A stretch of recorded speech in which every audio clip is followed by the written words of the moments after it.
বড়সড় দুর্ঘটনার হাত থেকে রক্ষা পেয়েছেন আমেরিকান এয়ারলাইন্সের একটি ফ্লাইটের 173 জন যাত্রী।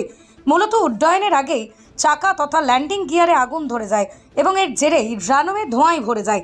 পরে পাইলট উড্ডয়ন বাতিল করলে যাত্রীদের জরুরি ভিত্তিতে বের করে আনা হয়। যুক্তরাষ্ট্রের ডেনভার বিমানবন্দরে এই ঘটনা ঘটে। এদিকে এই ঘটনার ভিডিও ফুটেজ সোশ্যাল মিডিয়ায় ভাইরাল হয়েছে। এর সত্যতা যাচাই করেনি ক্রাইম বেঙ্গল। ডেনভার বিমানবন্দর থেকে মিয়ামি যাওয়ার কথা ছিল আমেরিকান এয়ারলাইন্সের ওই ফ্লাইটের। তবে উড়াল দেওয়ার আগেই রানওয়েতে চাকায় যান্ত্রিক ত্রুটি দেখা দিলে সেখানেই আগুন ধরে যায় এবং বিমানে ধোঁয়া ছড়িয়ে পড়ে।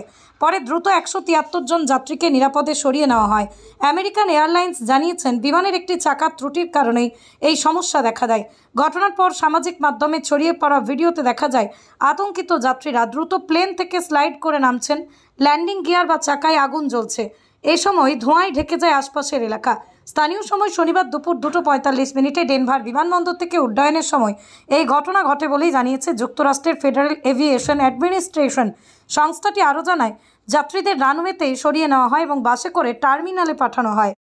যোগমায়া শাড়ি, এখানে সিল্ক, বেনারসি, হ্যান্ডলুম, তাঁত, যাবতীয় শাড়ি সম্পূর্ণ নিজস্ব তৈরি। আমাদের ঠিকানা মতিগঞ্জের পাশে সেনকো গোল্ডের বিপরীত রাস্তা, শান্তিপুর, নদিয়া। যোগাযোগ নাম্বার 7501813803। আমরা শুধুমাত্র পাইকারি বিক্রেতা।